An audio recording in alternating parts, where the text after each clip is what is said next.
Within 72 hours of capturing Maduro, Trump threatened military intervention in Iran. Tehran's response was swift and chilling. All American bases in the region are now legitimate targets. When you watched President Trump's press conference announcing the successful capture of Venezuelan President Nicolas Maduro, you probably thought you were witnessing the conclusion of a high-stakes operation. A dictator removed, a narco-state disrupted, justice served. But if you believed the story ended there, you missed the most dangerous part. What happened in Caracas wasn't the finale of Trump's foreign policy agenda. It was the opening act of something much larger and far more unpredictable. Within hours of Maduro arriving in federal custody in New York, Trump's attention had already shifted to Iran. As economic protests swept across Iranian cities, as demonstrators clashed with security forces, the same president who had just committed America to governing Venezuela indefinitely was promising to rescue Iranian protesters if their government responded with violence. The speed of this escalation should alarm you, not because intervention is inherently wrong, but because it reveals a pattern of decision-making that appears to lack any coherent strategic framework. According to multiple sources familiar with the administration's thinking, there was no comprehensive discussion about opening a second front while the first was still unfolding. The Venezuela operation had been planned for months, with detailed contingency scenarios and post-capture logistics. The Iran threat, by contrast, appears to have been made impulsively on social media, without consultation with the Pentagon, the State Department, or congressional leadership. This is how accidental wars begin, not with grand declarations, but with reactive promises that create obligations no one has fully thought through. The Iranian government's response was as predictable as it was ominous. Within hours of Trump's locked and loaded post on Truth Social, Iran's parliament speaker Mohammad Bagher Khalibaf declared that all American military installations in the Middle East would become legitimate targets if the United States followed through on its threat. This wasn't diplomatic bluster.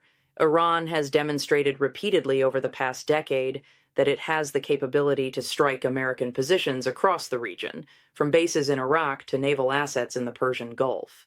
To understand why this matters, you need to look at the current American military footprint in the Middle East. After the withdrawal from Afghanistan, the United States still maintains significant forces across the region.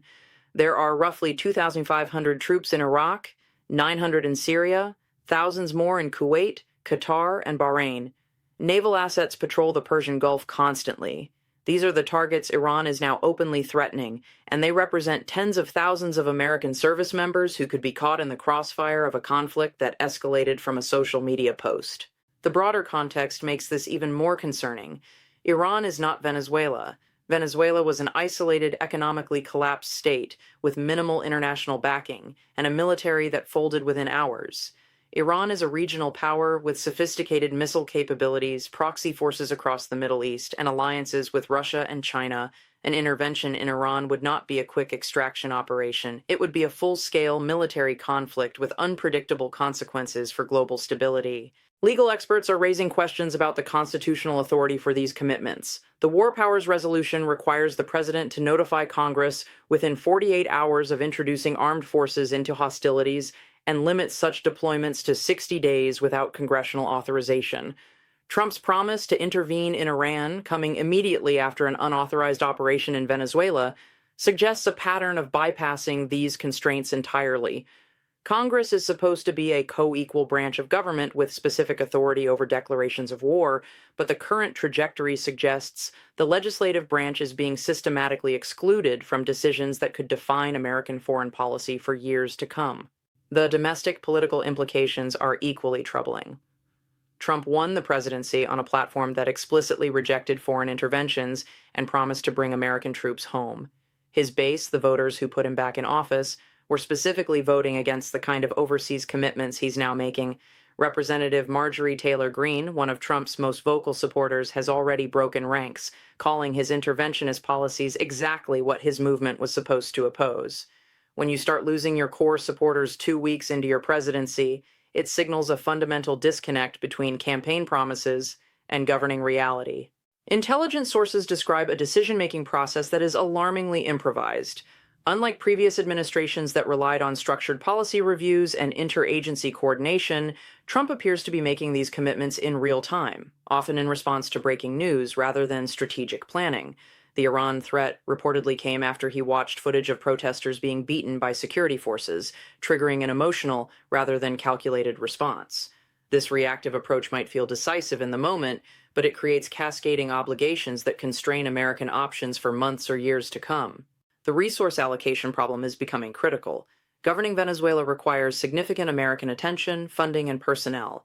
The State Department is already stretched thin trying to establish civilian administration in Caracas while simultaneously managing the legal proceedings against Maduro in New York. Adding Iran to this portfolio would create impossible demands on an already overwhelmed bureaucracy.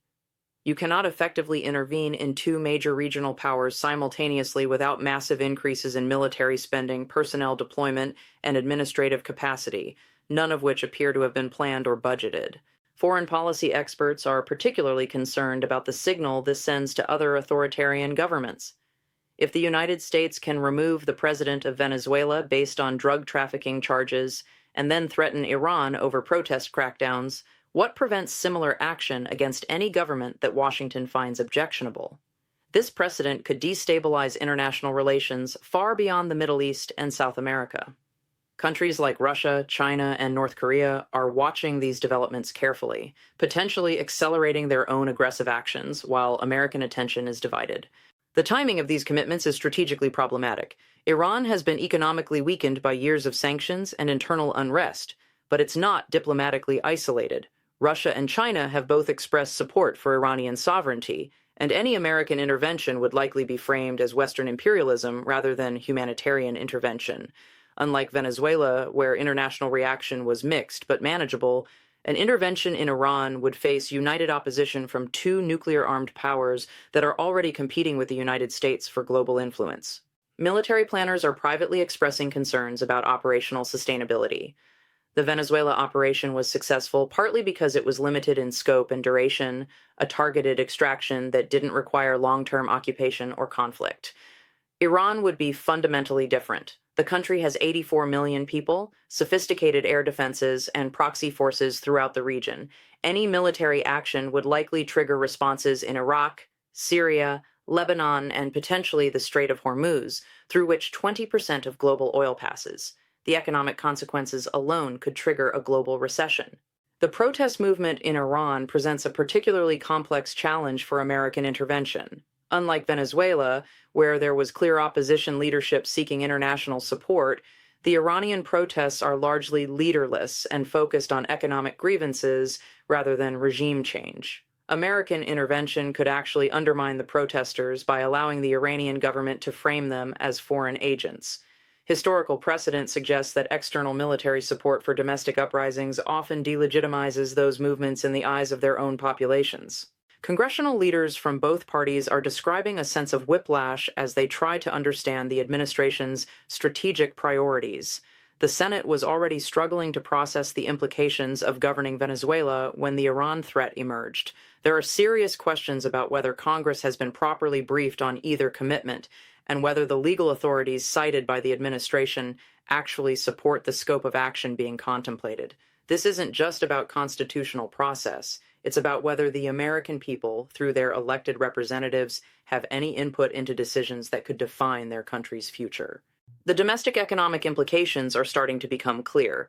Governing Venezuela will require significant financial resources at a time when the federal budget is already strained. Adding Iran to this equation could necessitate massive increases in defense spending, foreign aid, and reconstruction assistance. These costs would likely require tax increases or deficit spending on a scale that could undermine Trump's domestic economic agenda. You cannot simultaneously cut taxes, increase military spending, and rebuild two foreign countries without creating fiscal contradictions that eventually become political crises. Intelligence assessments suggest that Iran is better prepared for American intervention than Venezuela was. Unlike Maduro's regime, which appears to have been caught off guard by the speed and scale of the American operation, Iranian leadership has been planning for confrontation with the United States for decades.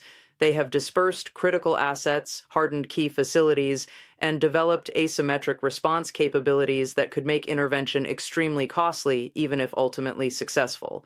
The regional implications extend far beyond Iran itself. A conflict with Iran would likely destabilize Iraq, where American and Iranian interests have been carefully balanced since 2003. It could trigger responses from Iranian proxy forces in Lebanon and Syria, potentially drawing Israel into a wider conflict. The economic disruption from any interference with Persian Gulf shipping could spike oil prices globally, affecting everything from gasoline costs to inflation rates in countries that have no direct involvement in the conflict. What makes this situation particularly dangerous is the compressed timeline. Unlike previous military buildups that took months or years to develop, allowing for diplomatic solutions and international coordination, Trump's approach appears to be moving from threat to action within days or weeks. This gives little time for the kind of careful planning that distinguishes successful interventions from humanitarian disasters. It also provides minimal opportunity for allies to coordinate their responses or for adversaries to de-escalate through diplomatic channels. The precedent being established here should concern anyone who believes in democratic governance and constitutional constraints on executive power. If a president can commit the United States to governing one country and threatening another based on real-time social media posts without congressional authorization or interagency review, then the constitutional framework that has governed American foreign policy for over 2 centuries has been effectively abandoned.